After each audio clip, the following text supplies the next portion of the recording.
Every small town has their fair share of local legends. They don't really travel past the borders of the town, and most certainly never end up on the internet. Ironic considering I'm writing this now, but the locals can tell them by heart.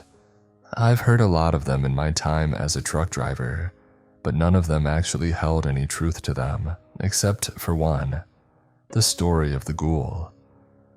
I heard it when I was traveling through South Dakota.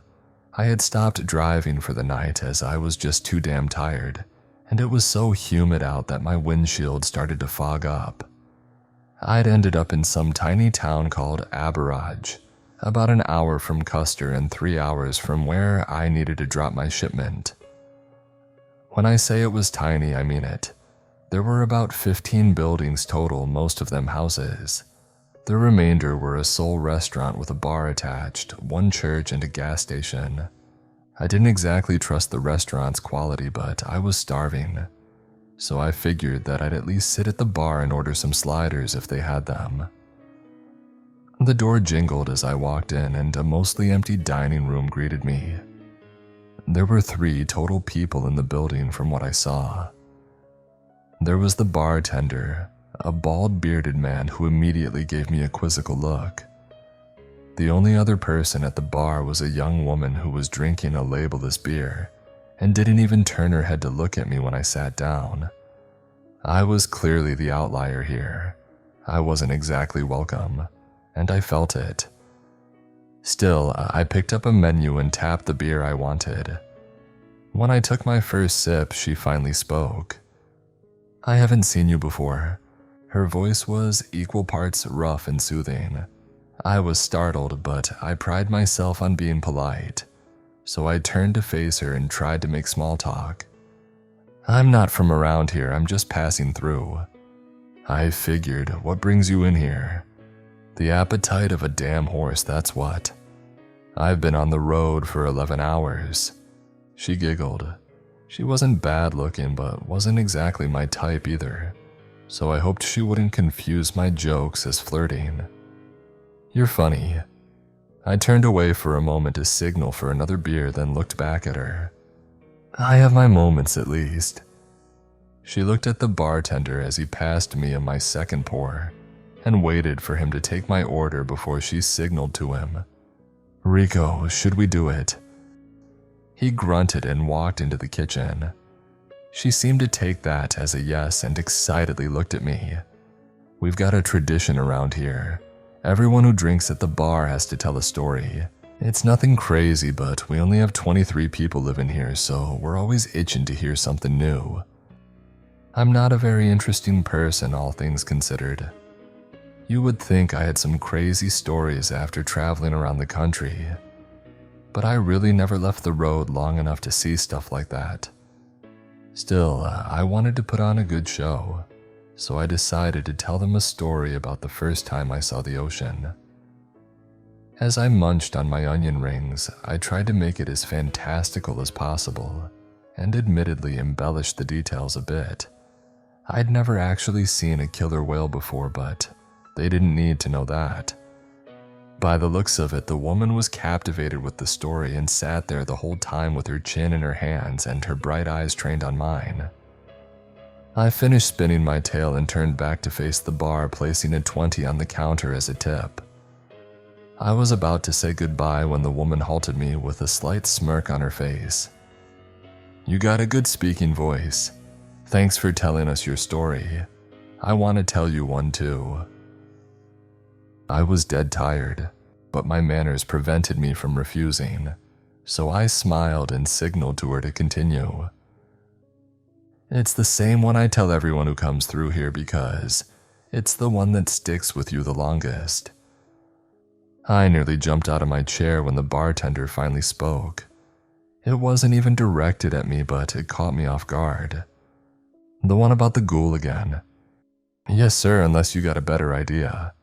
He remained silent. She looked at me and began her story. The ghoul was a local ghost story about something that haunted people who passed through the town. It was a long, pale figure that would only speak one word at a time. It would start haunting someone once they heard its story, and wouldn't stop until they were dead. I sat there, relatively entertained as she described the ways that the ghoul would make people go missing, but I obviously wasn't buying it. But you want to know how you can be sure that the ghoul is after you? How's that? It makes you see stuff, man. Stuff that isn't really there, it'll make you see it, feel like it's real. To me, this story just sounded like a bad drug trip, or an excuse to get me to stay in town.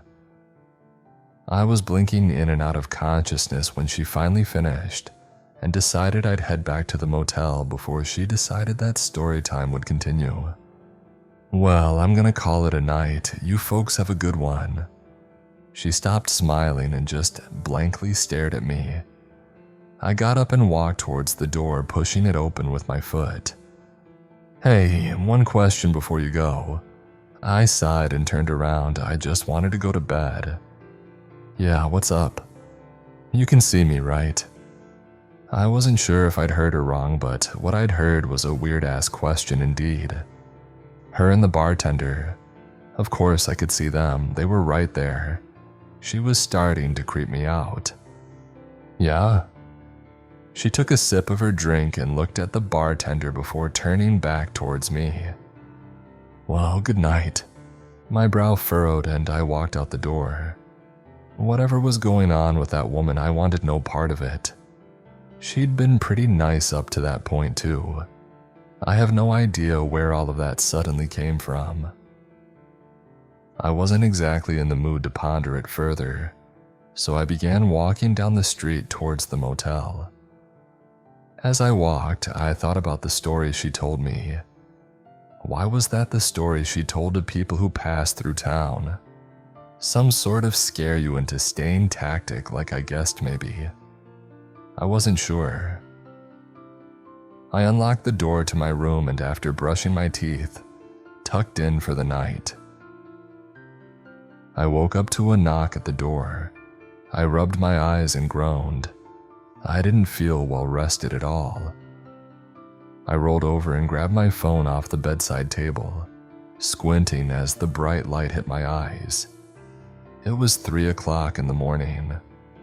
What someone could want at this hour I had no idea, but I wasn't about to entertain it. I put my phone back and shut my eyes, hoping that whoever was there would go away. The second knock jolted out whatever grogginess I had left in my system. It was much louder than the last one, like someone had slapped the palm of their hand onto the door. I jumped out of the bed and laid on the floor, hoping that they wouldn't try the handle. I had to get to the door and lay against it. Whatever unsavory character was trying to open it was still pounding, and I didn't have confidence that the crummy motel door would hold. I crawled on my hands and knees to the other side of the room, and as my bare back pressed against the cool, scratched wood, the pounding suddenly stopped. I was horrified that I would hear the handle turn, or feel the door give out from behind me after a kick, but none of that happened. Instead, I hear shuffling from behind the door, which gave way to a single word breaking the silence. Open. It was no louder than a whisper, but in the deafening silence I heard it clearly. My heart sank and I tried to process what I just heard. It didn't sound like anyone I knew, obviously, but it also didn't really sound either male or female. I tried my best not to move and held my breath. Please open. Every hushed word pumped a dose of adrenaline directly into my system. Whoever was out there was either sincerely in need of help or trying to coax me to open the door so they could do God knows what. I had to stay put. If I went to grab my phone, I was afraid that the door would fly open and I'd have to face whoever it was. I sat there for what felt like hours. As I was starting to fall asleep again, much to my dismay, I heard footsteps walking away from the door. I inched away from the door as they got quieter, and was almost at the bedside table when I looked up. The bathroom door, which was open before I went to bed, was now closed. I froze, unsure of what to do. When the pounding started from the other side of that door, I shot up, grabbed my phone and keys, and sprinted towards the bedroom door. As I flung the door open, I heard heavy footsteps not far behind me, along with the familiar voice. "No." It kept repeating it so calmly, following behind me. I bolted down the stairs, running through the parking lot towards my truck. As I jumped into the driver's seat, I felt something hit the door. I didn't want to turn, I didn't want to look, but I did. Standing outside of my door was a twisted face. The eyes were the size of baseballs and were peeled open, fixed directly on me. The mouth hung open as if the jaw couldn't close at all. It didn't have a nose or ears or any other features on its face. We sat looking at each other for what was most likely seconds, but may as well have been eons. Without moving its gaping mouth, it spoke. "See, me." By this point, I'd pieced together what was happening and jammed the keys into the ignition. I floored it onto the road and didn't breathe until the town was nothing but a faint light in the distance. I was exhausted and could barely keep my eyes open. I yawned and slapped myself on the cheek in an attempt to wake myself up, but could feel myself drifting off. But I was feeling something else too, a sense of dread, right in the pit of my stomach. Taking my eyes off the road, I cautiously turned my head to the left. It was still there. Its head was directly centered in my window now, smiling at me. I swallowed the urge to scream and looked back at the road. It couldn't get in and couldn't affect me if I didn't look at it. But what it could do was talk, in its low, haunting voice, punctuated with guttural growling. "You see me." It repeated that for hours. I'd almost forgotten what silence was like by the time the sun rose. As the dawn broke and the light began to fill my eyes once again, it went quiet, and only the sound of my tires traversing the bumpy road remained. I looked to the left and saw trees through my window. Nothing was blocking it anymore. I arrived in Dupree shortly after and didn't even help the factory workers unload the shipment. I just sat in the driver's seat smoking a cigarette and thinking to myself. When someone knocked on my window, I nearly had a heart attack. It was the factory supervisor who I'd called to sign off on the product. "You doing okay? Couple of my guys said you didn't look so hot." I cleared my throat and put my cigarette out in the ashtray. I looked over at him and managed a smile. "Yeah, I'm alright. Long night though, barely got any sleep. Had to leave at 3 a.m. 3 o'clock in the morning. How far away were you that you just now got here?" I opened the door and stepped out onto the gravel, holding my clipboard. It felt good to make small talk after what I'd been through. "I was up in Aberage. Odd little town for sure." "Aberage? I've never heard of it." I looked at him, expecting him to be kidding me. His brow was furrowed and he looked concerned for me, if anything. I pulled out my phone and showed him my delivery tracking app, which had marked where I'd stopped for the night. "It's right about here." He looked away from the phone and at me with serious concern on his face now. "I've been hunting out there. There's nothing there but woods for miles.